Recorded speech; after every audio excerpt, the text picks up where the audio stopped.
Hi, everybody, and welcome to the China Manufacturing Decoded show. And today is a treat. This is an interview of a specialist, an expert in applying artificial intelligence in manufacturing facilities. His name is Bryan DeBois. How are you doing, Bryan? Thanks a lot I'm for doing coming on the well. show. Yeah, happy Great. to be here. All right. So let me introduce our guest, Bryan. You are Director of Industrial AI at a company called Rovisys, which is a system integrator. And we'll come back to that because I want you to explain to our audience what a system integrator actually does. Bryan has been working on digital transformation, industrial AI, Industry 4.0, that's also an interesting one maybe to unpack, and smart manufacturing in general for years. He's quite interested in the future of manufacturing, and he works with some industry and market leaders, and he can share with us some of the good practices and some of the results that they get by applying all these interesting developments, and we're going to talk about that. So, as I mentioned, the first question is, okay, you work in a company that does system integration. So what does it actually mean to integrate systems? If you Yeah. can explain a bit to the audience. Yeah, for sure. So one of the ways, and I oftentimes end up having to explain kind of what a system integrator does, right? So the way that I've kind of come up with to look at it is that typically when we're at the table, we're typically the only other party at the table other than the customer that is focused on the solution as a whole. We are focused on delivering a solution to the customer that solves a problem. And it doesn't matter how many different systems it has to touch. It doesn't matter how many vendors' products it has to straddle. So if you ask any one of those individual vendors, they'll say, well, is my product working? Yes. Well, okay, then we're kind of done here, right? But the system integrator is the only other person other than the customer who's saying, no, the whole solution has to work and has to deliver value to the customer. And then we end up being kind of the first line of defense.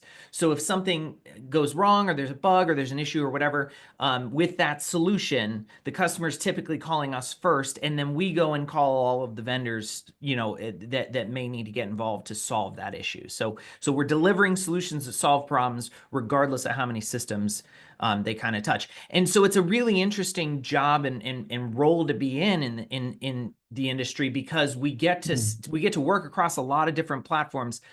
But we also have to have kind of a cross-section, a cross-functional team of a lot of different disciplines. So even in delivering an AI project on the plant floor, we're going to have systems engineers who know how to program the control systems, and we can talk a little bit more about what that means in a minute. We've got to have software folks who can write some custom software. We've got to have some data science folks. To be able to deliver that holistic solution, we've got to have a lot of different disciplines kind of. The other thing I'll add there is that there are system integrators really across all kinds of different industries and areas. And so one thing that makes us distinct at Rovisys is that you have IT system integrators, and everyone kind of knows what IT is. But in our world, we talk about OT. So what's OT? Yeah, right. So OT stands for operational technology. And for my research, I think it's a term Gartner coined back in 2006. And the reason why was because everyone knew what IT meant, but they needed a different term to describe the world that we live in on the plant floor, where machines actually make things move and have a material impact on the real world.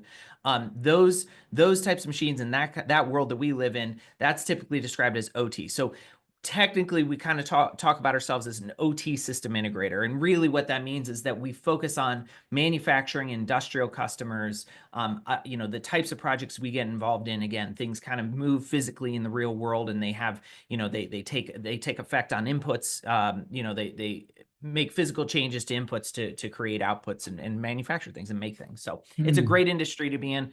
I knew nothing about it when I came into it 24 years ago. I've been at my company, Rovisys, for 24 years. Knew nothing about manufacturing and industry when I came in, and I've fallen in love with it in the quarter century that I've been working in this field. So. Right. Yeah. OT Right. I read about that a few times. Yes.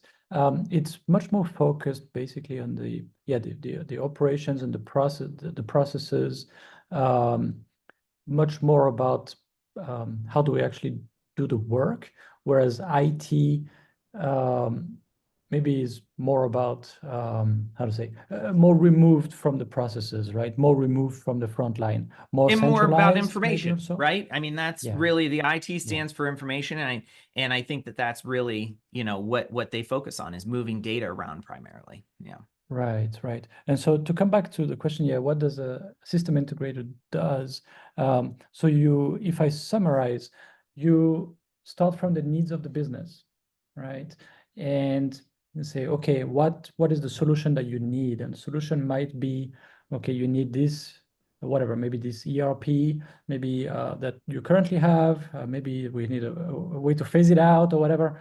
And then we need to have this more best-in-class specialized software tools, etc., around that will plug into the ERP. And you also work on, let's say, planning the project and also managing the implementation. That's right. Does that sound right? That all of that's right, other than one more distinction I'll make. So ERPs are pretty squarely in the realm of IT consultants and IT system integrators. So while we interface to ERPs, we are not typically the ones working directly on ERPs. So we are typically a level below that. And so way back in the 90s, there was a standard, it's called ISA 95. And they came up with a distinction between kind of the different levels within a manufacturing facility. And so ERP, as well as business systems, financial systems, are all in what are called level 4. And level 4 is primarily the world of IT consultants and system integrators. So we're everything below that. So level 3, just to review real quick for your listeners, level 3 is typically called the information level within a plant. So that's above the plant floor, but below the business systems and the ERP systems.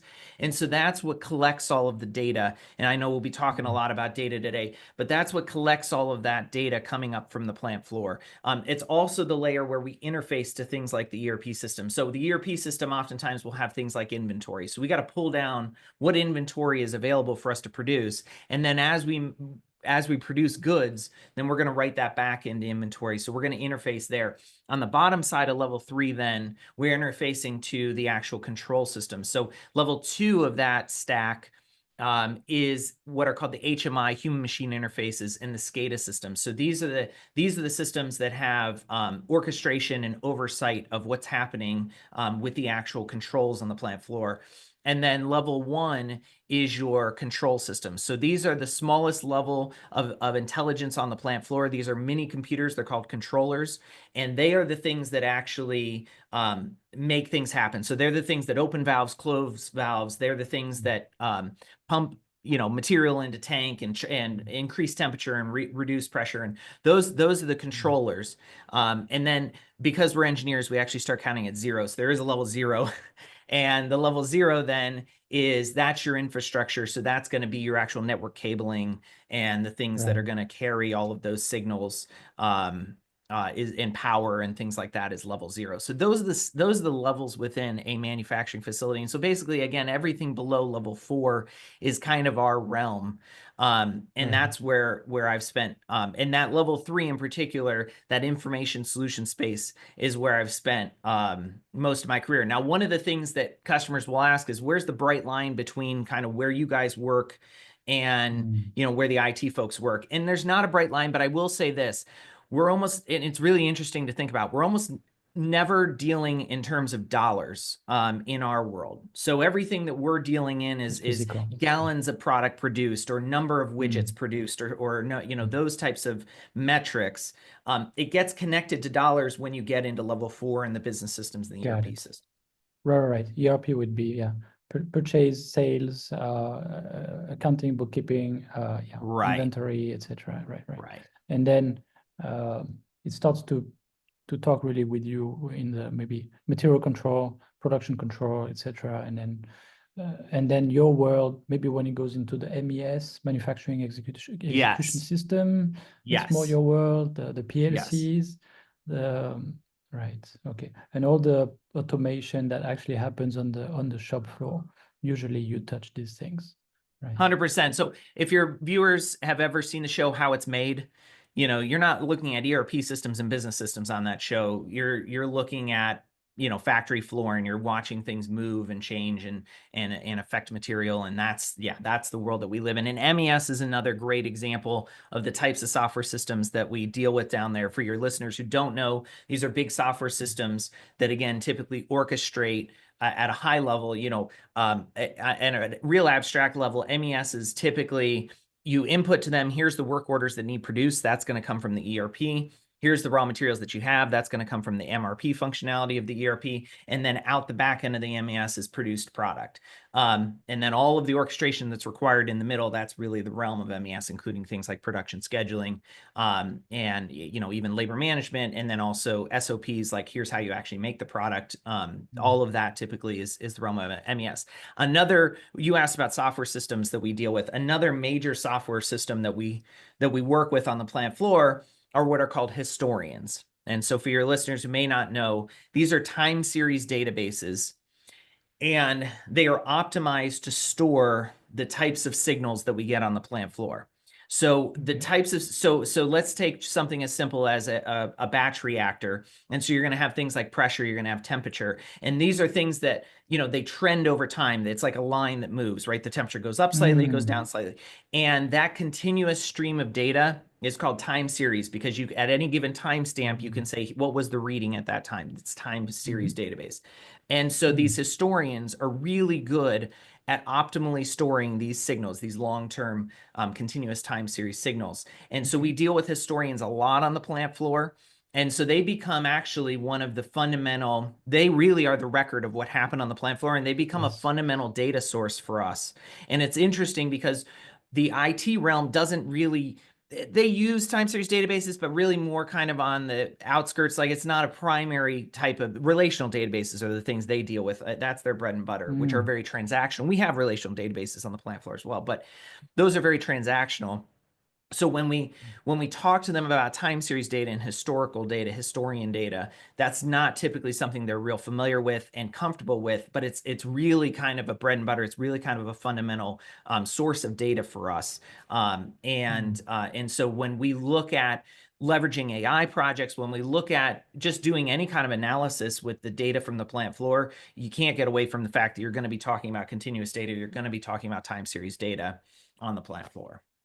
Oh yeah, definitely. So it logs the information in a way that makes it easy to retrieve. So efficiently first, obviously. That's right. But also makes it easy to retrieve all that information for historical analysis, learning about patterns, etc., etc. And then as we now we're going to talk about artificial intelligence, and probably especially machine learning, you know, looking backward at what actually happened is probably very, very useful, right?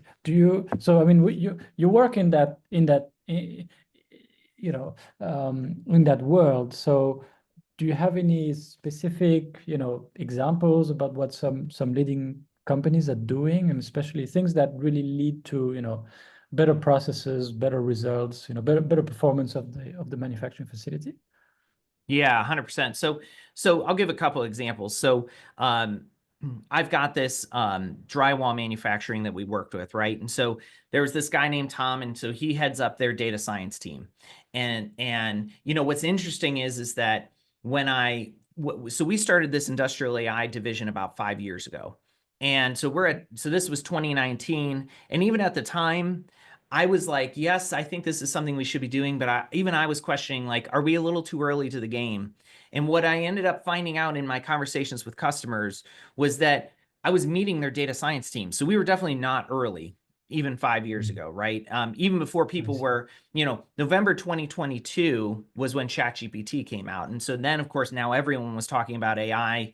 And, you know, so that suddenly my phone's ringing off the hook. But in November of 2019, no one was really talking that seriously about AI in the industrial space. But what I found was that they did have data science teams, and they had these initiatives. And so Tom was a guy that worked at a drywall manufacturer.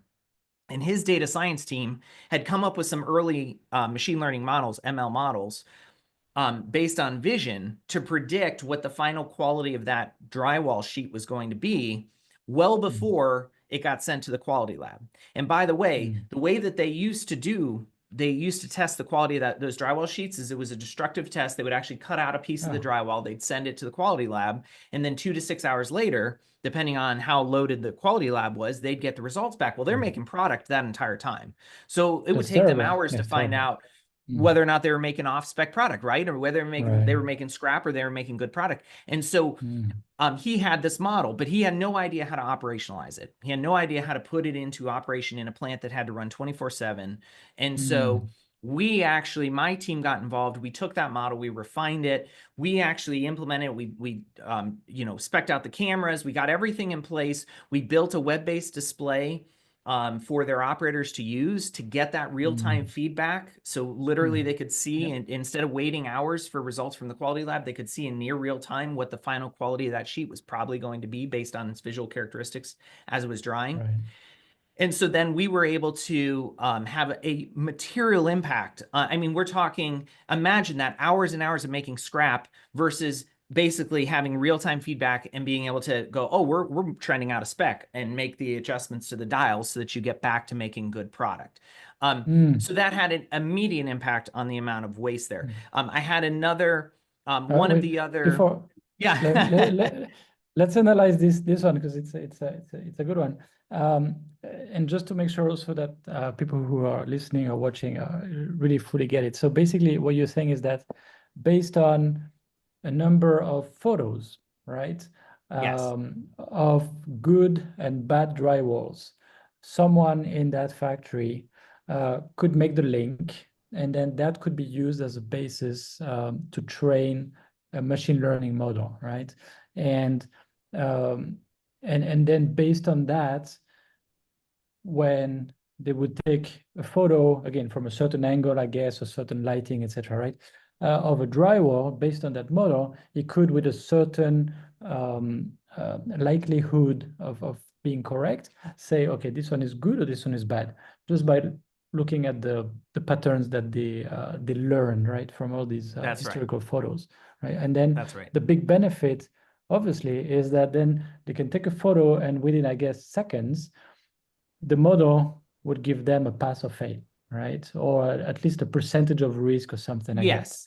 Is it trending towards bad quality? Is it trending towards good quality? Yeah, exactly. And then based on that, this kind of immediate feedback is very important to help them maybe readjust the process parameters to get more on the side of good quality with high confidence, let's say, right? That's right. And then what you and your team did, if I understand correctly, is that they had no clue how to actually make it possible, just to have this like quick photo goes into the, to be processed by this machine learning model, and come back very fast with an indication of quality. Is that correct? That's exactly right. Yeah, that's exactly right.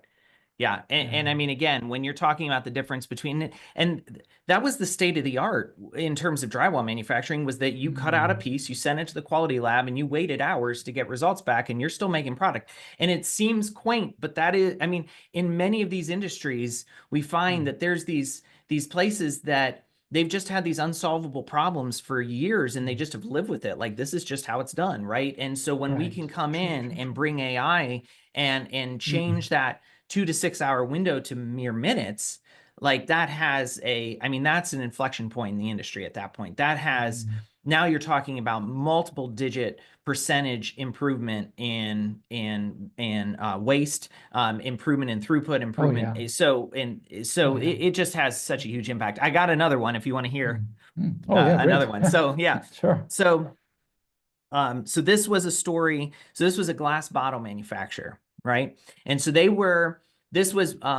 we were kind of working with their R&D team, because they had started to come up with a new way of making glass bottles. So they had invented a new furnace, a new heating mechanisms, pretty much everything. They were trying everything, and they had come up with a revolutionary way to make new glass bottles.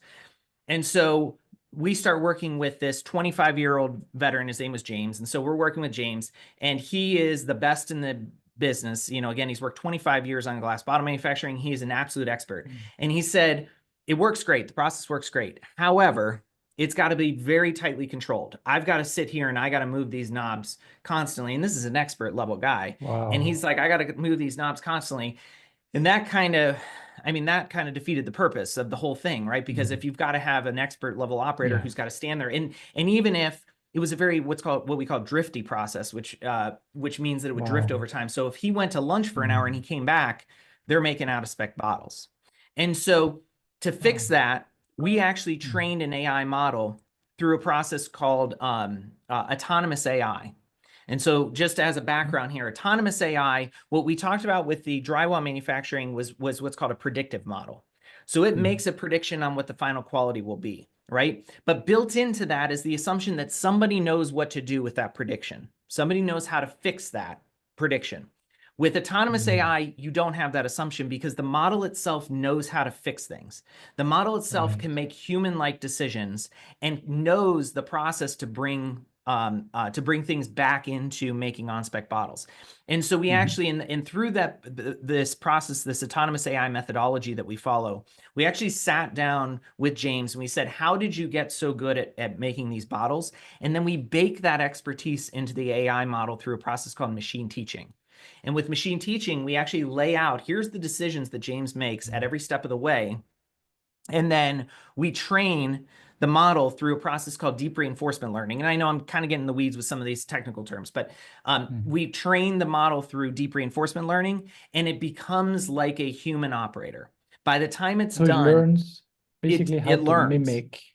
Okay, Exactly. like when it drifts a little bit like this, he will turn this knob or whatever. When it goes, then it does this, and then if it do okay, which is very Yes, it complicated, literally learns right? cause and effect. Yeah. It learns that if I move this knob this way, it has this effect.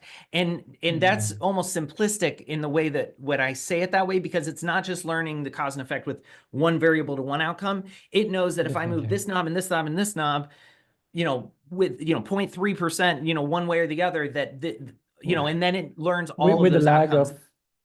With a lag of 2 minutes and blah blah blah. Yeah, right.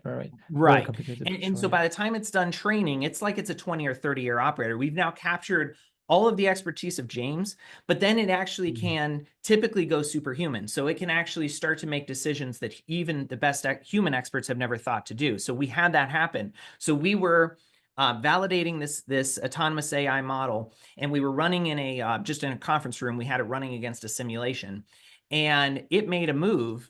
And James is like, you know what? I've never thought to do it that way, but that actually makes a lot of sense. So at that point, it's reached superhuman. It's come up with a decision. It's made a decision that even humans hadn't thought to do. And so these autonomous AI models, we call them brains. These autonomous AI brains, when we deploy them, those can have absolutely astronomical effect on ROI. So with that one, we actually have it running right now. And they no longer have to sit there and monitor the process. It does all of the work. And it typically took, I think on average, it took their experts 7 to 20 minutes to get back to making on-spec bottles if the process had drifted. And our brain never takes longer than 5 minutes, and typically is far less time than that to get back to making on-spec bottles. So that's, again, immediate impact on throughput, immediate decrease in waste. Oh, definitely, yeah, because it picks up the patterns and so on faster. It recognizes what's happening, and he reacts a little bit earlier, right? Plus, maybe over time, you will add maybe sensors and things like that to actually give him extra power, extra sources of information, so he can maybe start to react even with shorter time lag, right? Exactly. And you hit the nail on the head. These are early days for some of these AI projects, right? We're solving problems that no one's ever tried to tackle before.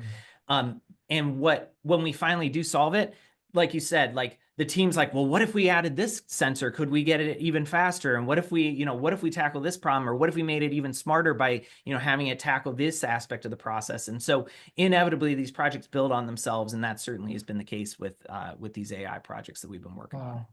Yeah, fascinating. Do you have because these are two examples. I love them. Do you have another example? We have a little bit more time. I think the do. audience is I do. really, I got lots really of hooked examples. also. I love this stuff. It's so cool. So, same technology, autonomous AI, but we applied it to production scheduling. Now, production scheduling, again, for your listeners, that's where we're taking the work orders from the ERP system typically. We know what needs to be made. That's all outlined in the work orders. There's no mystery about what needs to be made. But how the order that you make those things in matters, right? And you can do, there's some optimizations that you can have if you sequence the orders in the right way. There's also things that there's certain constraints that you can't that come into play. So for instance, this was for a paint manufacturer. Okay, so one of the rules in paint manufacturing is if you go from a lighter tint to a darker tint, you don't have to have a wash down. But if you go from a darker tint to a lighter tint, you've got to wash down the equipment in between. Well, that takes time, takes hours. And so you need to flush, basically. You got to flush more. Exactly the darker paint out before you can put lighter paint in, which we all kind of, I guess, understand fundamentally, but for them, that's a reality. And so production scheduling then, like that, and that's just one of the rules that they have, right? So if you don't take that into account and you build a naive production schedule, you could have doubled the amount of time it took you to make the same amount of product. So production scheduling, now it's not a new problem. It's been understood for a long time. And in the past, we've used optimization tools like linear optimization and things like that to tackle production scheduling.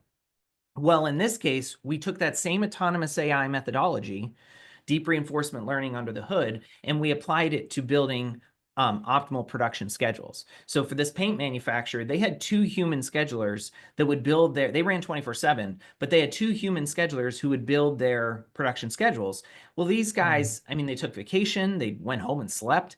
So if it was the middle of the night and an asset went down, a piece of equipment went down, they would just live with the fact that they had two options. They could either call and wake up one of these schedulers in the middle of the night and have them build a new schedule for them, or they would just live with the fact that they weren't going to run very well until the next morning when a human scheduler came in and built them a new schedule. And by the way, it took them about an hour to build an optimal production schedule for the humans. We built an autonomous AI brain that could build production schedules for them, and we met the capability. So we reached parity with their human schedulers. We could build as good of schedules, and in some cases better schedules, than their human schedulers.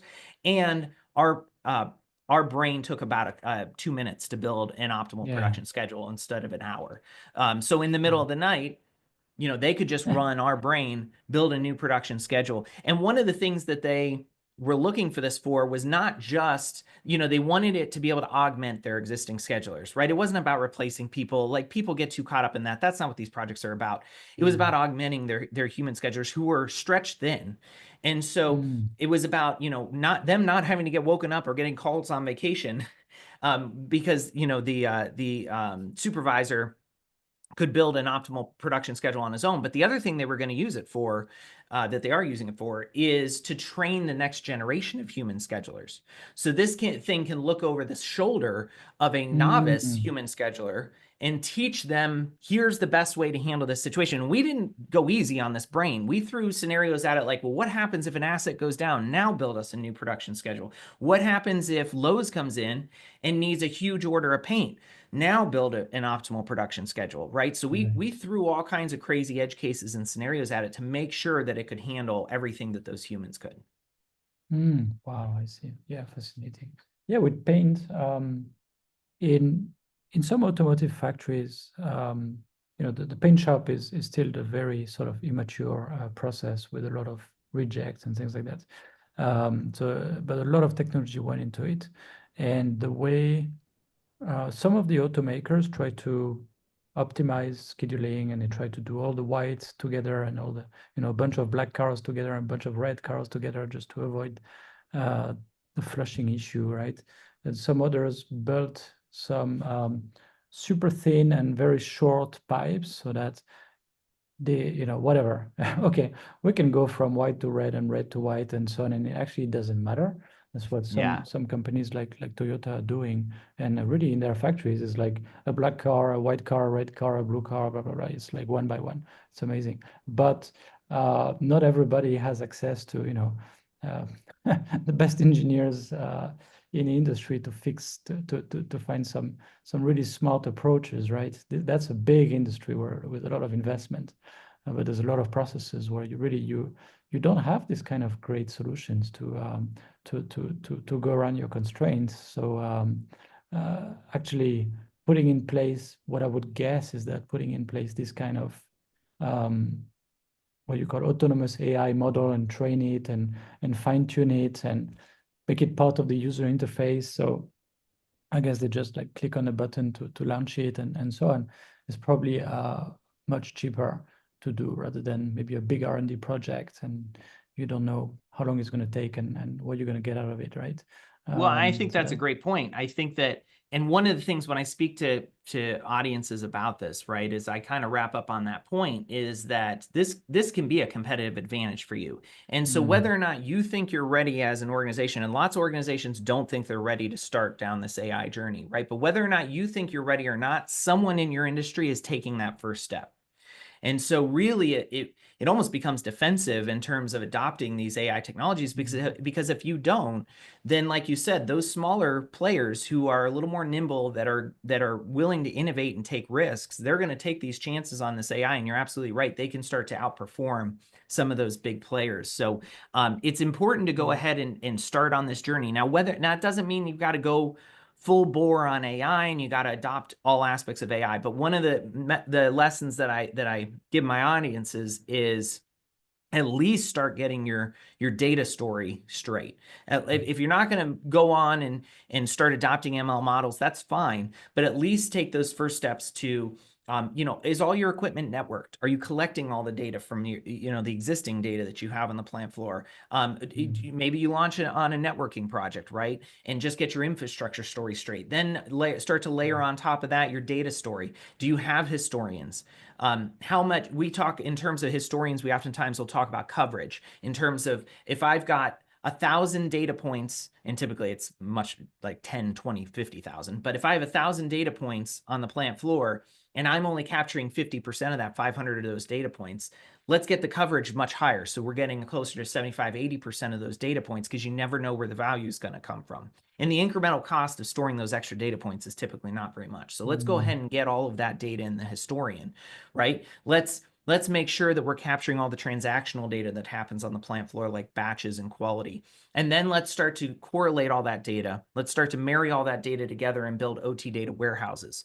Again, we don't necessarily have to do all of this to attack AI problems, but these are things you can do today that set you up so that when you are ready to start to attempt to take on these AI projects, you've got the data. Because if I go into a company, and this happened before, where I was talking to a semiconductor manufacturer and, I gave them the whole AI pitch and they were really excited. And I said, okay, let's talk about your data infrastructure. And they said, well, we've got a bunch of disconnected work cells and each one just has like a little Access database that stores data. And I'm like, oh. And then they turn around and they go, these AI algorithms, do they somehow know how to go out there and gather all this data from all these Access databases? I'm like, no, it won't do anything like that.